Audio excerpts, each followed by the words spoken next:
lines are on a listen-only mode until the question and answer session of today's conference. Also, today's call is being recorded. If you have any objections, please disconnect at this time. I will now turn the call over to Elizabeth Martinko. Ma'am, you may begin. Great. Thank you, Laurel. Welcome to the Procurement and Contract Management webinar series brought to you on behalf of the Department of Health and Human Services, Administration for Children and Families, Children's Bureau, and presented by ICF International. Changes in funding availability and priority mean that opportunities for in-person discussions and networking among professionals working on agency child welfare IT systems are limited. As an alternative, the Division of State Systems within the Children's Bureau is offering a series of webinars supporting information sharing and discussion. The content of the webinars is structured to appeal to a wide audience participating in agencies' child welfare initiatives, including state and tribal child welfare staff. Today's topic is managing small projects in government, and I hope that you all enjoy it and find it to be very interesting. Our subsequent webinar topics are negotiating and managing a contract, managing scope creep and change orders, and saying goodbye to your vendor. Our next webinar is scheduled for March 10th, and we will be sending out an invitation and registration information shortly.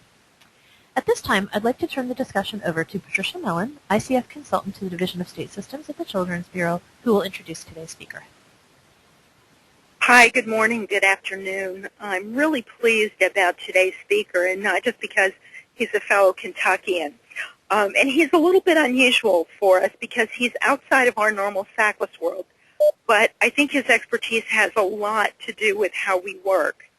Bill Brantley was speaking one day on a project management webinar, and he introduced sort of the concept of small project management, and he introduced a set of very flexible, adaptable, Word and Excel-based project management tools that are kind of available free of charge to anybody with web access.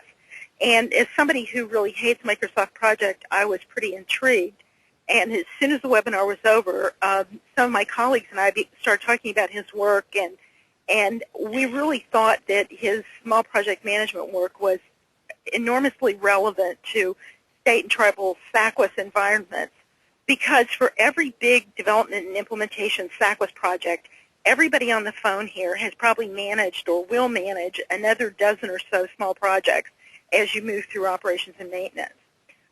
Once states have implemented their SACLS system and they have their SACLS assessment review, they typically are then addressing the findings from that review report, and most of you will have action plans, and you're going to address those findings with an action plan. And each one of those action plans is indeed a small project of its own. When you're working on a system modification or enhancement to your SACLS system, it's the same thing. You have a small project. So when we heard Bill speak, even though it was an international audience of, probably 700 or 900 people, we just thought his message was so great. We called him up and said, okay, you're a federal employee. Would you please talk to our audience? And he was kind enough to agree to do that. So we're asking him to share his insights and share his very easy-to-use tool set. And maybe he can tell us a little bit about the GovLoop site where his project management tool set is stored.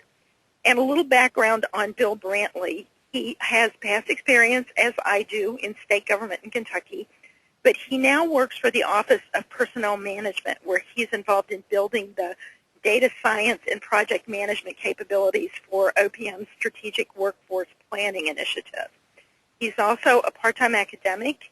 He teaches classes in communication technology, website development for the University of Louisville on online classes.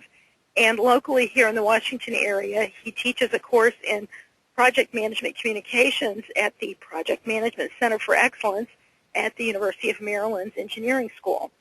So he's really an IT and analytics expert, and his research interests include project management, data science, and small projects, and then many other things. So I'm very pleased to introduce Bill Brantley.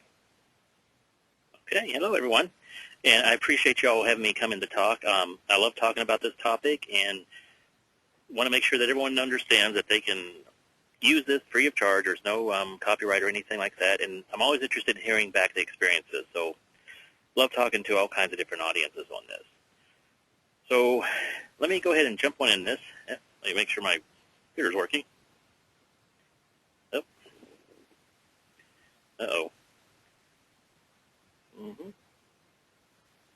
There we go. I think my computer's a little slow today, kind of cold out there.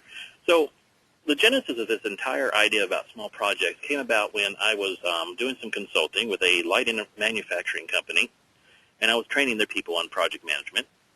And we were going through the usual PMBOK, the Project Management Body of Knowledge. And I don't know if you have seen that. It's a very large book put out by the Project Management Institute, and it's a collection of best practices in project management. And it is a great resource, but it can be way overwhelming.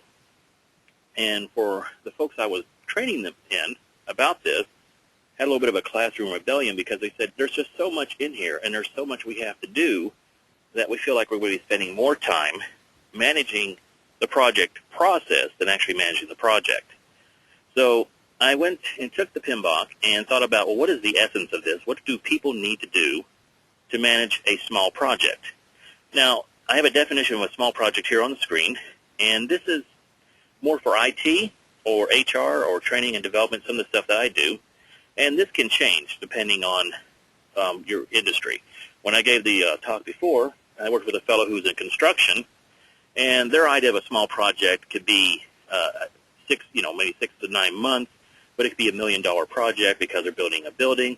And you could talk about some of the smaller aspects of it, like plumbing or electrical stuff could be a small project to them.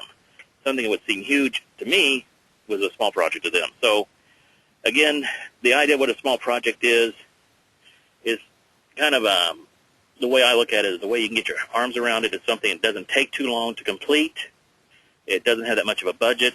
You don't have that many people working on it, but it doesn't mean it's not essential.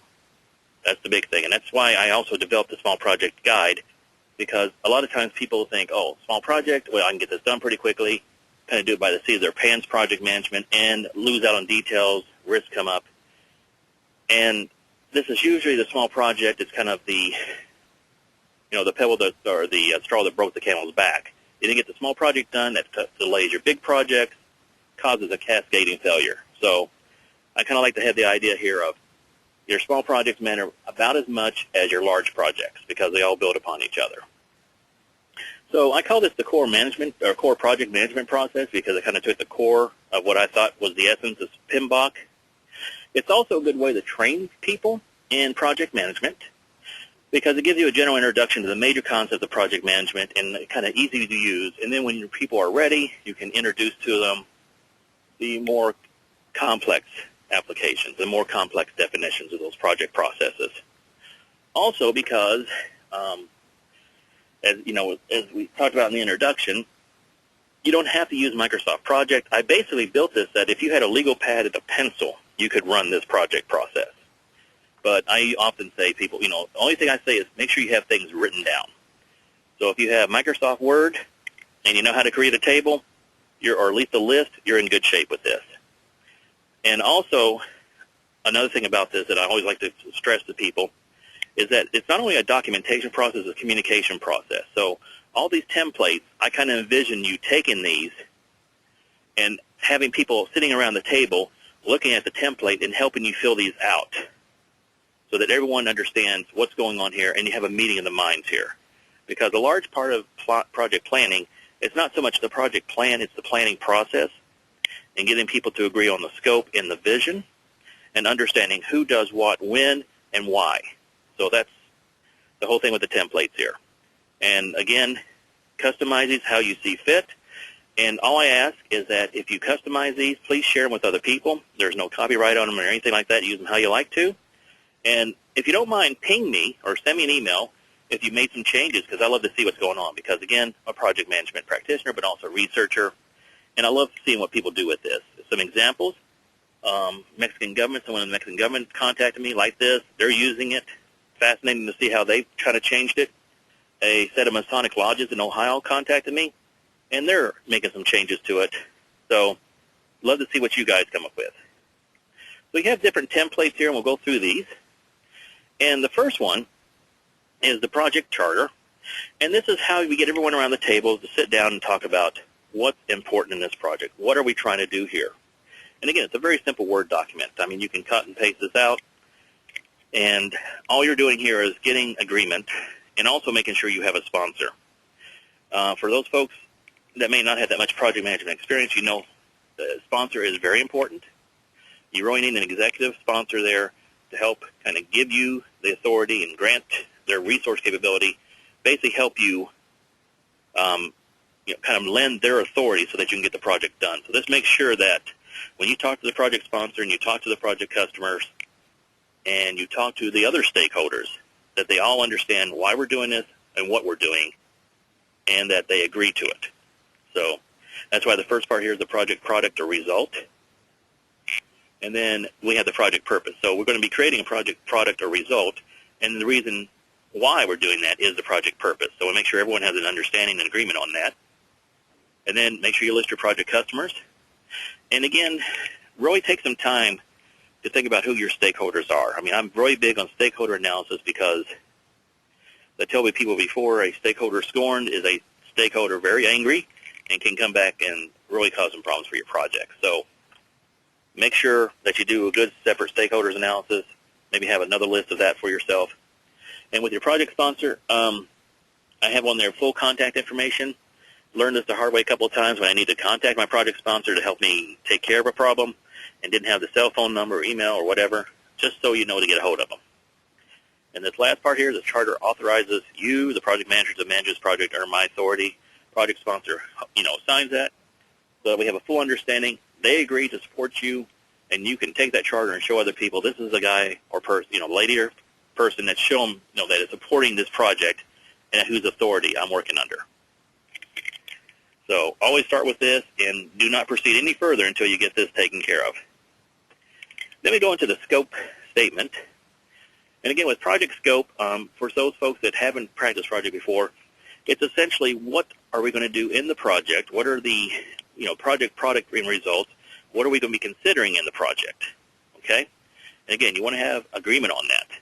And the best way to do that is to sit down and talk to your customer and have your sponsor in the room too, and talk about what are the customer requirements. When we develop this project product or result, what do you want? What do you want to have out of it? Why, again, we know why we're doing this, so in detail, what do you want this product to do for you? And it's very important to do this. And also remember that these are also living documents too. Okay, now the charter should be pretty fixed, but the scope statement, don't feel like you have to be bound by the first time you meet. You can always go back to it. But spend a lot of time with the customer understanding what do I exactly need to give to you so that you'll be happy with the project product. Deadline, when exactly, and try to go for a hard deadline. I know in IT that we often have soft deadlines and such, and you can maybe put those in parentheses or whatever, but what is the actual deadline? So we can work on the planning part and just have a good agreement on that. Because, again, if you sometimes give out, well, when do you think you can have this done? Oh, let's see, March or April. You know that people are going to hear the word March, forget about April, and you're going to be having it delivered in March. So make sure you have an agreement on a good, definite deadline. Budget cap, same thing. How much can I spend here? And, how much, what is actually the dead, in other words, how much can I actually spend, and beyond that I cannot spend another dollar or another cent? What is my budget cap? Okay? And again, very important to agree on this from the beginning so that we all know what we're working under. And then you see this part here, and this is kind of strange. What is not in this project scope? And the reason I put that in there, in small projects especially, you have something called scope creep. In other words, we have the project customers, we have the sponsors, and they all say, well, we agree that the project product should be this way, and we should consider this. And then about a week later, someone says, I saw this neat new feature. Can we have instant messaging put into this, or can we have a mobile app out of this, or something like that? And some of your neophyte project managers say, yeah, we could try to put that in there. Or they may approach one of your team members and have one of your team members agree to that. The whole important part here is to say up front, these are things we're not going to put in this scope. We may save it for another project, and it's especially important for small projects that you really lay out what we're not going to consider at this time, because you don't want scope creep turning into a larger project or medium-sized project, because if you do that, you're going to have to go switch to a newer, more formal method of project management. Or you may have this small project that suddenly just just jumps up and becomes an incredibly large project, lots of risk on it. You're spending more money, and this whole scope creep thing has turned into a completely different way, and you're managing something completely new, and you're going to have to start this whole planning process again. So I know I'm spending a lot of time on that, but scope creep is one of the biggest problems you'll face in small projects. And it's a good thing to get up front and understand exactly what am I going to deliver and what am I not going to deliver and why. So we get into the project plan worksheets, and before we get into them, you'll see they're very simple to work with. Again, modify this as you need to.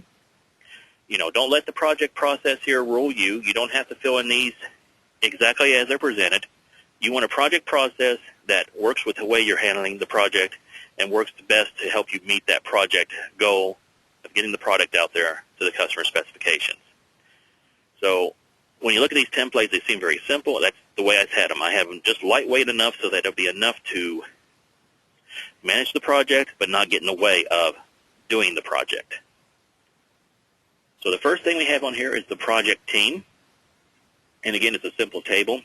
Name, contact information, any notes you have on them. And you see I have this column called type. And this is kind of pretty much common to IT projects because we have a lot of people that work virtual, and we have some outsourced, we have some temporary people, we may share some resources. And I just found it was easy for me to keep up with what kind of type of resources do I have here. Do I have core project team members, people who are with me on day one to the end of the project? Do I have people that are temporary? I'm going to call in this specialized programmer for a week, so I have them for this week, and then no more.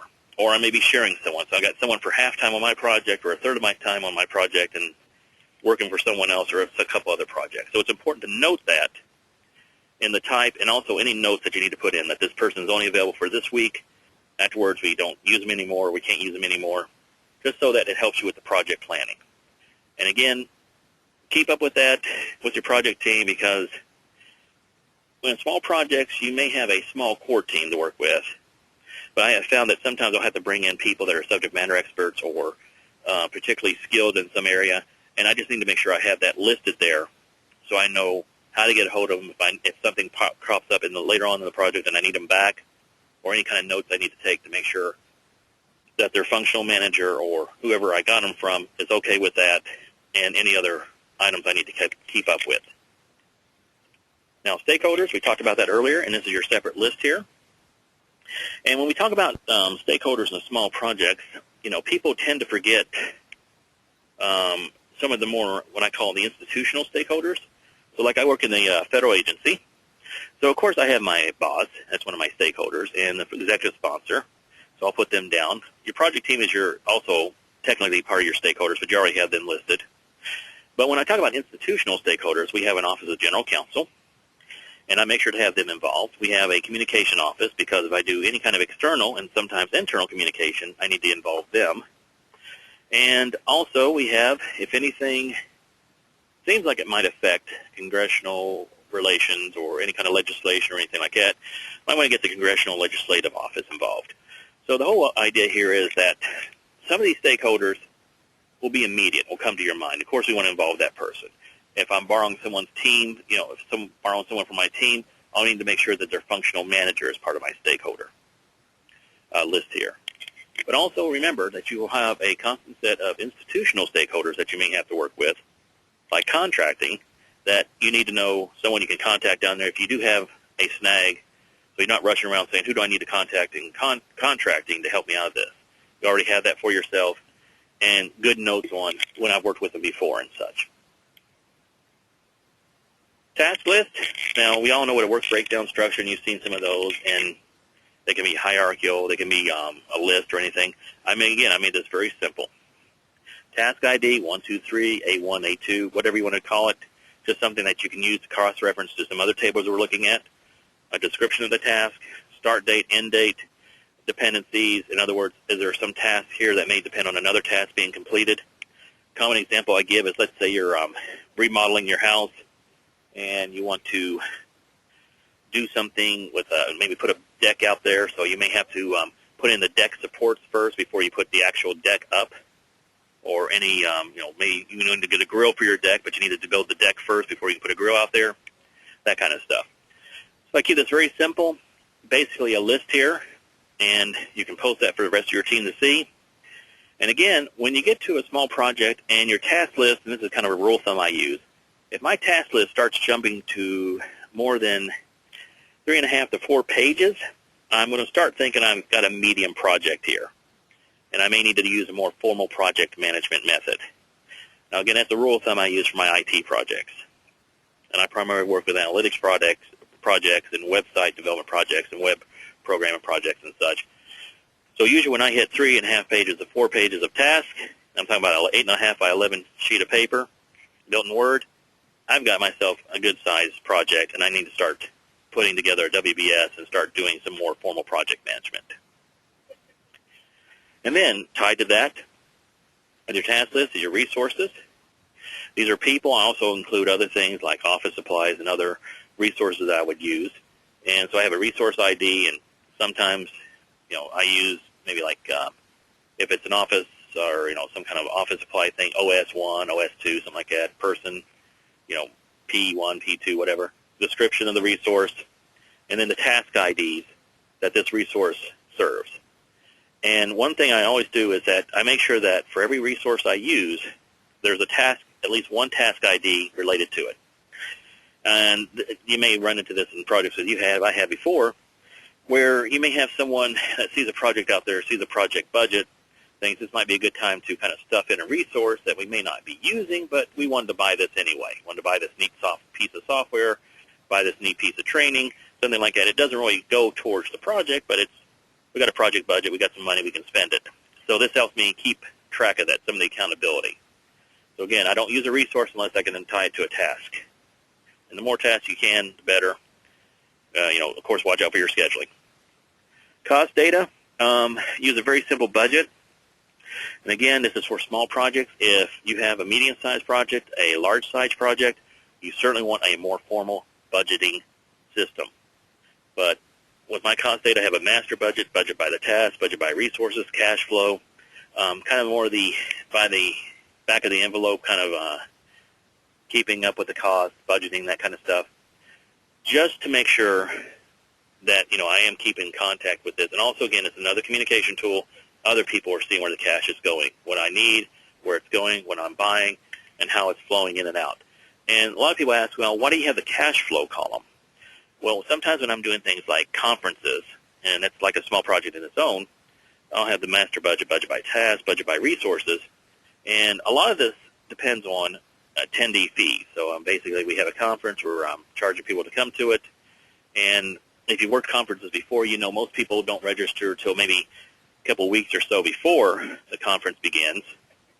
So a large amount of your cash comes kind of towards the end or just before your conference starts. So if you have to do things like put down a deposit on a building or get your catering deposit down, you're going to need to know if you have enough cash on hand to handle that. That's the whole cash flow idea.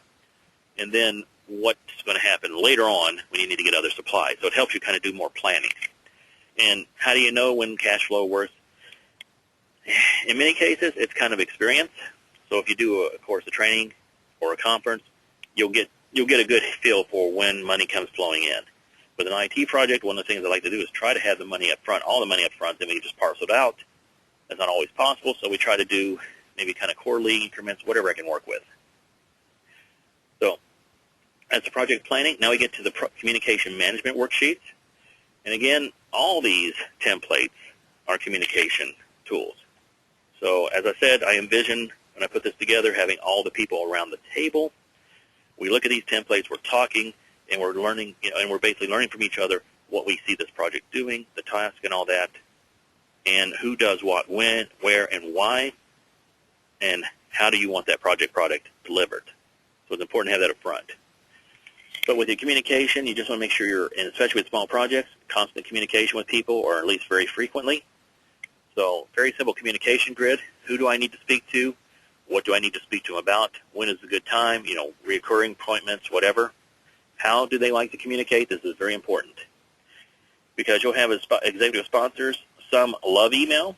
Some don't like email. They want the phone call, or they want you to stop by and talk to them in person.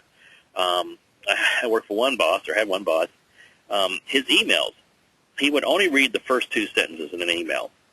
So I usually write novels for emails, and a lot of times I had to learn to write just 2 sentences to get his attention so he'll read the email. So you kind of learn the person's communication characteristics, and don't debate whether that makes sense or not. Just how do I get a hold of this person so they get the information I need them to know? And then why are you talking to this person? Is it someone like your sponsor who grants you authority for the project and can get you resources? Is it a stakeholder like a functional manager that I just need to keep informed, that they don't really have any decision authority but just need to keep them informed? Or is it a subject matter expert, and sometimes I need to pull them in to help me work with the project, and any notes you have there. So it's very important to have this filled out, and it should really mirror your stakeholder list. You may have a couple more people involved on here, like some admin assistants or whatever, but it should mirror what your stakeholders are. So your stakeholders should be part of the communication grid. You may have a few more. And then the status reports, and I have a couple of templates for very simple status reports. Again, modify them to the person you're talking to and to their communication preferences and how they like to receive information.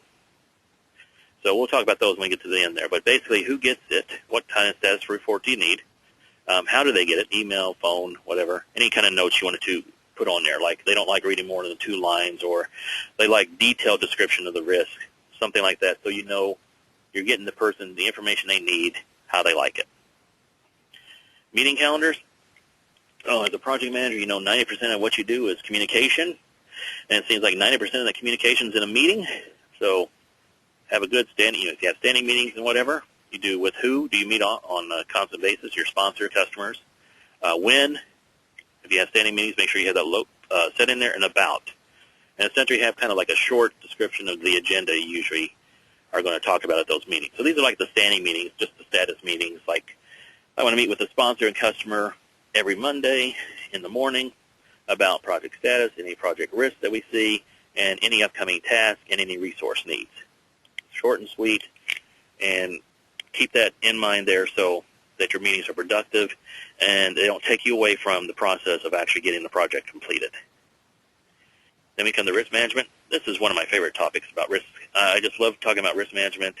Happens a lot in IT, happens a lot in all kinds of projects there. And again, I wanted to make this process very simple because it is a small project, but do realize that small projects can have enormous risk because they have such a short time frame, and they have small budget, and they have very few people working on them. So like losing a key person can totally derail the project, or getting your budget cut in half can kill it. There's a lot that can really damage a small project given its size. So of course the familiar risk register, which is, for some of you folks who have never seen that before, all risk register is just a table of risks that you've identified and some information about them. So we have, again, risk ID, and I just use that so I can cross-reference it to other tables. Description of the risk, make this as detailed as you'd like. I try to go for a good enough detail so I can understand the risk and know some signals that when it's coming. So, for example, if I have this risk event that I'm worried about, like I'm not receiving the cash flow I need, I put in there cash flow problems from not enough people registering for the month of March or something like that, just so that I can see that coming up. And then probability here, again, when you go into project management, and especially the PMBOK, they have all kinds of nice quantitative and qualitative ways to measure risk, to determine risk. But with a small project, a lot of times I do a kind of seat of the pants. And I know this sounds really weird coming from an analytics person, but in some cases I just take a good ballpark guess.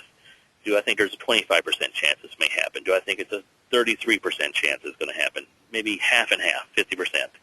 Something that I can put my, put in here that I think is a good guess with it.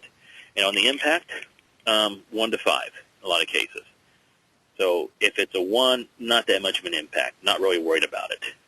If it's a 5, it can kill the project or can severely damage the product to the point that I need to talk to the sponsor and customer now about it. And then status. And what I like about the status here is that I have things in there like, is it occurring now? Do I see it occurring? Has it occurred? And that allows me to keep up with what has passed and what I think is coming down the road and what we're working with now. Last updated, put that column in there as a reminder to myself and the rest of my project team. And it's really important, too, by the way, to get your project team involved in the risk register process. So there are people that are working on the task. I call them my frontline sensors. They can see things happening. So I often ask them to put in what they see happening in the risk register to help me out here. And, of course, you can always take it off. It doesn't work for you, but it's a good thing to have people sharing this document. But anyway, with the last updated is I want to make sure that if I have a risk ID and a description, like the one I was talking about, we don't have enough conference attendees in March, I want to see when I last updated that. Because if it was something I was worried about in February, it reminds me I better check again in March, maybe middle March, to see where we are and if it's passed or if it's even gotten worse. Okay? And the idea with this whole thing is that, you should be thinking about risk from the moment you sign that charter, or even before you sign that charter, to when you deliver the product. And then this is a very simple impact grid. And again, you can get very complicated with this.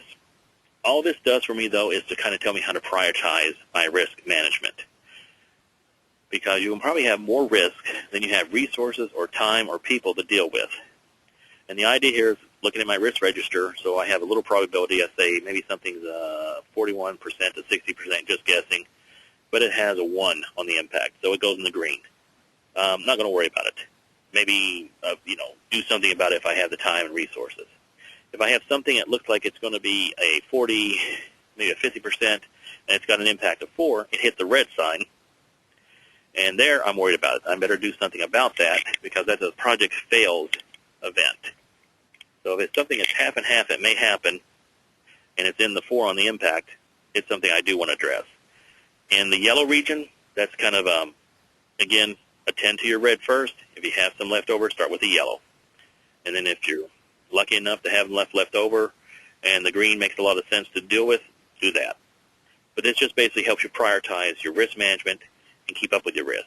Also, another thing is to update this. I like to update this on a weekly basis myself, even more frequently in some cases, to see if a risk travels from negligible. So it could be 20%, maybe a 2. You take a look at that risk, and all of a sudden it's jumped up to a 30%, and it might be a 3. So it's gone from green to yellow, so it may be an emerging risk that you need to keep up with. The last one in this is the risk response, and again, tied to your risk ID. What's your response plan? You can even link your response plan to something more complete if you want to, another document, but just some kind of, yes, we know this risk occurs, and we have some kind of response plan, and the status of that response plan. Are you enacting it now? Is it just on standby? Okay? Whatever you want to use for the status, but at least let you know when you look at this on a frequent basis, where are my response plans? And the last update, again, very important. When was the last time I looked at this response plan? Do the assumptions that helped me create that, to the risk that I saw, did that change somewhat that I need to change my response plan? So again, with risk management, always keep up with that. Always make sure you have it on a frequent basis, and try to involve your team as much as possible in the risk management process. Then we have some project control plan worksheets. So you've done your planning, you've done your scope, you've got the communication under control. So at this point, people should be working on the small project task. They should be reporting to you on how much of the task they've completed, how much of the budget's been spent, and where you are on the schedule. So again, the first thing I start off with is the customer acceptance criteria, and this is, I know we talked about this in the charter and what are the scope statement, excuse me, and what are their expectations. Again, I want to put that in there and also fold it into when I deliver this project or product to you or the result to the customer, what are your acceptance criteria? In other words, what does it have to meet so that you accept it? And I like to get this as detailed as possible. So that's something I can have as a checklist when the project is complete, and I can take it to the customer and say, okay, it meets all 8 of these criteria, and you can have more if you need them, but it meets all 8 of these criteria. So here's your product, and you should have it now. Okay, and this next one is the task acceptance criteria. Now, this is the first one was for your customer. This is for you as a project manager. You have the task ID.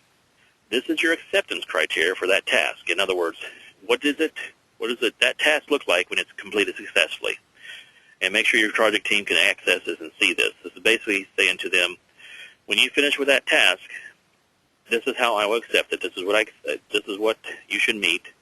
And then you have the kind of sign-off here. It's been completed and accepted, last updated when you basically If you had to, you may have had to update the acceptance criteria, but when you get the completed and accepted and that part there, note that date, and you can put a notes column in there if you want to. But this basically helps keep the project team on track and helps you keep on track with how well they're doing with the task.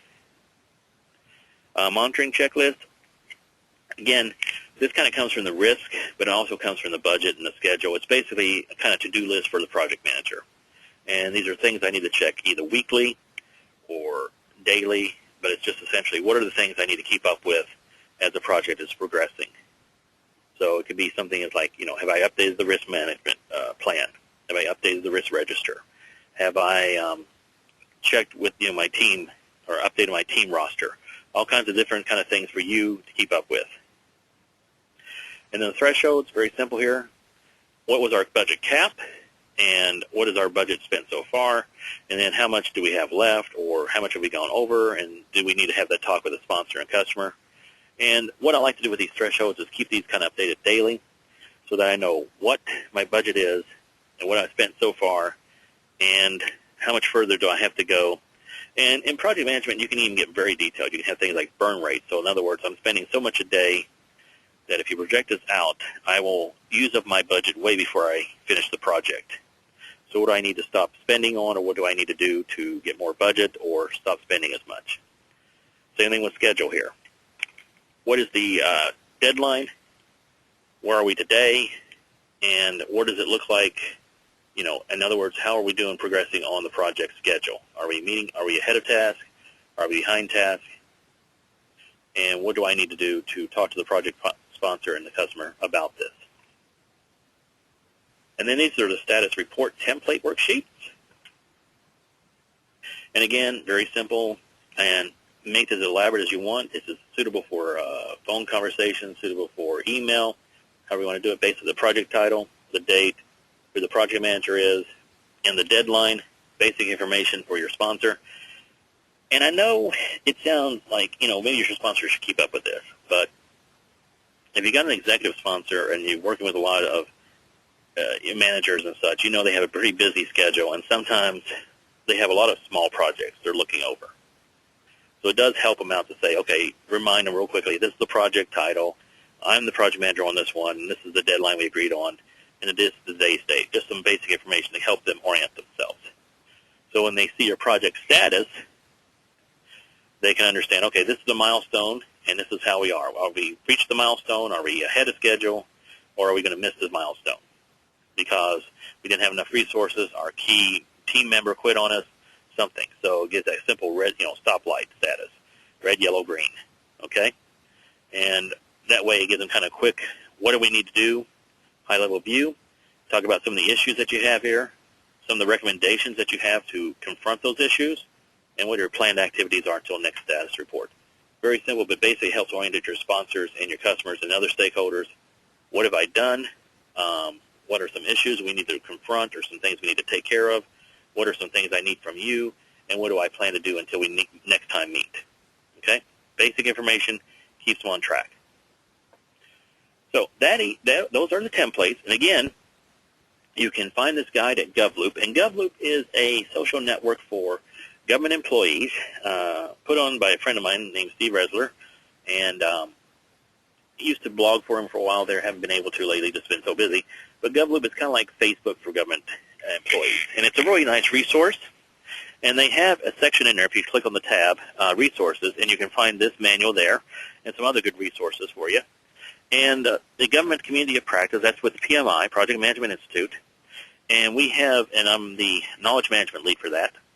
And if you go to the Government Community of Practice wiki, and you have to be a PMI member, though, by the way, to get into this, but if you have any trouble, email me. I'll make sure you get a copy of the guide. You just click on the Small Project Management Guide, and there's an attachment, and download this whole thing, and a PDF with all the templates you need and all the instructions on the template. So I want to thank you for viewing this webinar, and please feel free to contact me if you need advice or want to offer criticism, praise, suggestions, whatever you need to help, any help from me. It's bill@billbrantley.com, pretty easy email to remember. And again, I'll be glad to hear about your experiences. I'll be glad to help you in adapting this project management guide. any way you'd like to. And I really appreciate having the chance to talk to you and learning more about what you all do. And I'm excited to see how you would use this in your work. So with that, I'll turn it back over to Patricia. Well, I think me and Elizabeth. Elizabeth, do we have any questions? We do have some questions, and first I wanted to take an opportunity to offer praise. I wanted to thank Bill again for taking time out of the afternoon to present this information. It was really a wonderful approach, so I thought I'd go ahead and lead the charge offering a little bit of praise. Laurel, could you instruct our audience how to queue up to ask questions on the phone? Certainly. If you would have a question on the phone lines, please press *1 and record your name when prompted. *1, please. Great, thank you. I do have a few questions that have come in online, and we can go ahead and start with those while people are lining up on the phones. First question, it seems that you're assuming that small projects have an assigned project manager and a project team. Often there's only an analyst and a developer that are assigned to a small project. In this situation, is this an over-processed approach? How would you downsize the process to adapt to that situation? Yeah, I get that a lot too. I mean, I'm kind of an analyst and sometimes I'm just a developer, and yeah, you can downsize this to basically what you feel like you need to use to work with the project. I mean, the first thing I would do is to make sure you have the project charter, and I would use the whole thing as I explained there, because you do need to make sure that you understand what the sponsor and the customer's vision of the project is and what they want out of it, and then make sure you have that authority from the executive sponsor. I mean, no matter how small your project is, you really need that sponsor behind you to help you. And then with the other templates, see what helps you work with it. I mean, again, the scope statement, especially if you're that kind of a small project, I would certainly go in there and talk about, well, what is in my scope, what's not in my scope, what kind of budget am I looking at. And some of those projects I've worked with, you have 0 as a budget, which, well, that's an interesting budget cap. So make sure that they understand and you understand exactly what that kind of means with the budget. So, I mean, if you need like a piece of software that may be $20 or something, can we actually spring for that? You know, those are kind of like what we start going into the micro project world. And then the rest of the templates, again, you know, the communication and the stakeholder and all that, you probably can get by without the stakeholder. Of course, I would make sure that you have your task list and your project budget, if you have much of a budget, and of course the schedule, and then the status report and such. I mean, you may not have to go that formal if it's that smaller project. So again, what makes sense to you, what makes sense for you to keep up with, and what makes sense for you to communicate to your team, which may be just one other person, so that you're on the same page with this project and you're getting it done. Because, again, even with a small micro project, like this person is explaining, it may be the linchpin for a much larger project. And if you don't get this completed, the larger project can't go along. Excellent, thank you. So I have some other questions. I'll ask one more, and then we'll open it up to the phones and see if there's anyone there. When in doubt about whether to use this small project process or a more formal project management process, what are some key issues that you would consider? Well, again, look at the complexity. In other words, if you have a large number of stakeholders, you might want to start thinking about a more formal process. If you're, you know, if it's going to take a longer duration, or you have a larger budget, or you have more tasks, then you can reasonably put on those pages. Like I talked about, I have 3.5. It's a rule of thumb for me. But essentially, if it looks like the complexity, and you can get a good feel for the complexity of the project, is going to require more than just the templates here, and that you might need some formal tracking.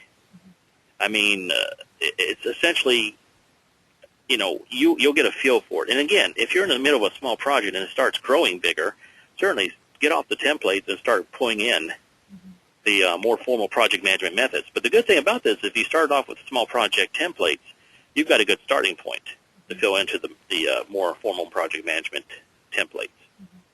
I liked what you said too about just an informal rule of thumb that when your task list started to get more than, I think you said 3.5 or 4 pages, that would maybe make you stop and think, maybe this isn't as small as I originally thought that it was. Right, right. I mean, you get some sponsors say, oh, this shouldn't take too long. And then when you start looking at what they want, oh, yeah, it's going to take a lot longer than you thought. Exactly, exactly. Laurel, do we have anyone on the phone? Not at this time. Once again, though, *1 if you would have a question. Okay. We do have some additional online questions. We find that doing work as small projects helps the policy administration feel more in control of the IT work. Is this a common belief, or are we just lucky? Well, I kind of run into the same kind of thing too there. And I think, again, yeah, with this kind of, I found the reason why I use these templates myself is the communication. And there's an emerging idea with IT, and you may have heard about, called DevOps. Basically, it's your development team working with your operations team in IT. And I'm kind of thinking maybe also a DevOps program, which is basically our development team working with the operations team in IT, and the operations team, the people that run the network, keep things going, and also getting the program people in the office and understand why the developers are doing what they're doing, why the operations people are doing what they're doing, and why the program office, the policy people, need what they need. So, and of course, teaching project management communication, really think that's important there, and I really emphasize the use of communication here. But, yeah, I mean, the nice thing about these templates is it's documented. People can look at these. They can easily understand it, even if you're not a project manager, and see, yeah, the dev team knows what they're doing, and the IT folks know what they're doing, and that makes the policy people feel better. And the good thing, too, is when you get the policy people in there and they're also telling you what they want, it makes the communication and the vision helps out a great deal in understanding each other. You had said earlier that you like talking about risk, so we do have a risk question. How often do I need to update my risk assessment? My rule of thumb on this is looking at my deadline. So, again, 5 months. I personally, don't let more than a week pass by. Every other day, in some cases, is what I like to do. And, and I hate to give you kind of a rule of thumb, but that happens a lot on informal, in small projects. You have a lot of informal rules of thumb. Depending on the phase I'm in, if we've got a lot of planning and such, you don't have to really check your risk as much because you've done that up front. But when you're doing the monitoring, controlling, and the actual task work is being done, I'll check risk more often.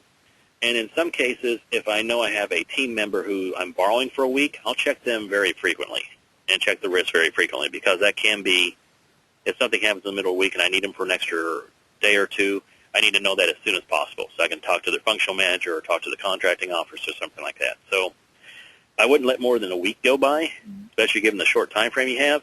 But every other day, I like to do it every other day. Good answer. With a big project, you probably have an executive steering committee or an oversight board. And with a small project, when do you escalate a problem in the absence of that sort of board or that sort of committee? Again, look at your risk management, and also take a look at when you prepare your status report to your sponsor and such. With the risk management plan, you should have in there as part of your plan when I should start escalating, okay, when I should talk to my executive sponsor and tell them what's going on and what the customer is. So I look at my, especially I look at my risk priority grid. If it's something in the yellow, I do want to tell them that, we're looking out on this, okay, and give them kind of advance warning, but it maybe need something they need to step in on. If it's in the red, clearly, I want you to come in. I need to talk to you. So that's why I also say, check it and see if something's migrating from green to yellow to red, so that you can, again, good rule of thumb here is like if it's starting to migrate from green to yellow, maybe a good time to go talk to the sponsor and say, hey, there's something that may be occurring. I may need your help later on. Laurel, do we have anybody on the phone? No, ma'am, we do not. Okay. Well, Elizabeth, this is Patricia. I'm just going to add something to Bill's statement about identifying or raising a risk to executive sponsor.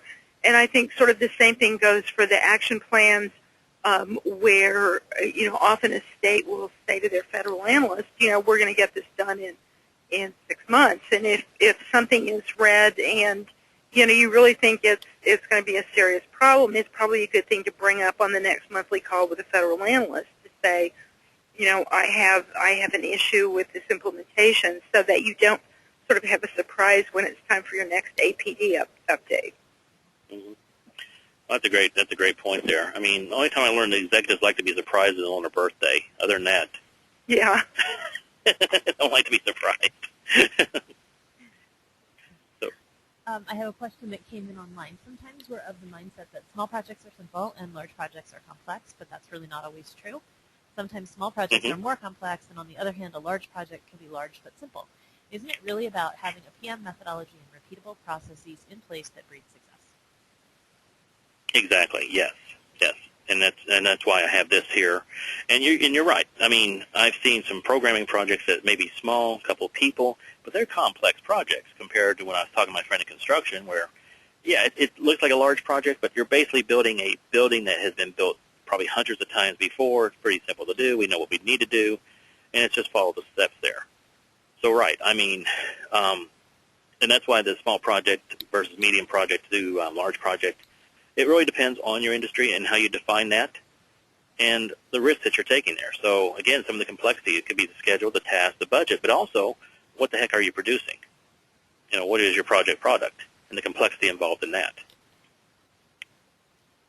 And sort of related to that, but from a different questioner, a different person, on occasion we've formalized a very small change request into a small project due to the high profile of the work. Read high risk if it's not implemented correctly. Do you have any other examples of where it may make sense to do this when the work otherwise wouldn't necessarily meet the criteria for a small project? Let's see. Oh, you mean like a really small project? I mean, a small task or something like that? Mm-hmm. Yeah, again, take a look at the impact of that task, too, because if there are some larger projects that are dependent upon that, that could, may need the formalization just to make sure it gets done. For example, sometimes, I do some training conferences, a lot of training conferences, and catering, is pretty cut and dried in a lot of cases. But sometimes, if you don't have the good catering, it can affect the whole conference itself, the whole morale, and how people perceive it and such. So sometimes I'll make sure that my catering is good, and I'll turn that into a small project just so I don't have to worry about that when the conference happens. Okay, so that seems like a small, minor detail. People don't think about that, but it can be a large project, a large complication, especially if you have catering where you don't watch out for people's food allergies or any other kind of threatening situation there that could really impact your conference. So that may be one example. So again, if it's a small task and it looks like though it's going to be the linchpin for a larger project, or it looks like it may have an inordinate effect, okay, on the larger task, what you're doing, or the larger project you're doing, I would still formalize it. Going back to the discussion we had a few minutes about risk assessment, this isn't a question, but somebody has commented online. I'd like to add that the more team members you have and the more components there are that you don't have control over, the more often you'll want to check your risk assessment. Yes. Oh, yeah. I mean, that makes a lot of sense because, with more team members, you've got more communication channels, more instances of misunderstanding, more dealing with people, and people always come with their own interesting ideas and ways of doing things, and you have to kind of manage that. Yeah, and tasks. I mean, the complexity. And I did an article for this at GovLoop basically showing how quickly project complexity can grow. It's not a simple linear relationship in a lot of cases. It can explode on you. Absolutely. Do you think it saves time in the long run to organize into a small project? For example, have you found that there's less rework? Yes. And the reason why is because, again, we do a lot of the planning up front. We get a lot of the expectations documented up front, and we get people sitting around the table, and they also understand the risks that are involved and understand what we can do and what we can realistically do. And that helps when you can do a lot of that in the pre-planning. Actually, doing the project goes a little bit faster, and and your people know exactly what they have to do. So that does cut down on the rework. And also, you have a good risk management process in place there that helps also cut down on it. It seems like stakeholder satisfaction might be higher too because you've done a more formal and maybe a better job of managing expectations. Does that seem fair to say? Mm-hmm. Yes, it does, and that's one reason I like this and that's why I also make sure my institutional stakeholders are involved because people, the Office of General Counsel here loves it when you can include them in stuff and you tell them ahead of time. They like it. Communication likes it, and it's just developing that relationship that you're the person that you'll tell them when something's happening, and they can count on you to tell them and and don't surprise them. And if you get their expectations meet, that usually helps you with the other stakeholders. I was also thinking Believe it or not. Back to the beginning, too, where you were talking about what this project is and what it isn't. And it feels like really clarifying that up front means you don't get to the end with somebody thinking, well, I thought we were going to do this, or I thought I was going to have this. But that's been clarified up front. So, people's expectations are very much in line with where you're focusing your resources and the work that you're actually doing. hmm And I find it's kind of important because with the small project, you may have this kind of conversation with your boss. You know, we need a mobile app that does this and this, and I saw that on CNN last night. We should have that too. Can you go do that for me? Now, I just told you all that, and I'm leaving the office, and I swear, maybe it's just me, maybe because I'm getting older, I don't remember half what this person said. And they had an idea in their head, and I have an idea in my head, and it helps when we sit down at the table and we actually document all of it. What is this going to be about? What is this not going to be about? Oh, if you want to include that, then this is going to be a much bigger, I'll need a much bigger budget, I'll need some more people. It's not a small project anymore if we do that. Exactly. Because in their minds, they may think it's small, but it isn't. I'm one of those people. I always underestimate how complex something will be, and I'm the could you just add this, could you just add that, and then it's very important if I'm one of your stakeholders that I get that real clarity about that's going to be outside the scope, or that's not as small as you think it is. So. Right, and it's always important when could you just people come to my team members and say run away from them, not politely. That's why they're doing that.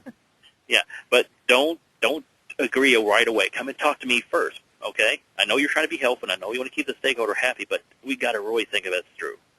So, it's very important because, I have another question that's come in online. Does the small project require a comprehensive test plan depending on the complexity? Yes, and in fact, with my IT projects, I like the idea of continuous testing, continuous development, the whole unit testing thing, because again, with a small project, the size of it, and as someone brought up earlier about the complexity, even though it is a small project, can be kind of overwhelming. So it is always a good idea, especially with IT projects, to have a good test plan in place. That's just part of your risk management.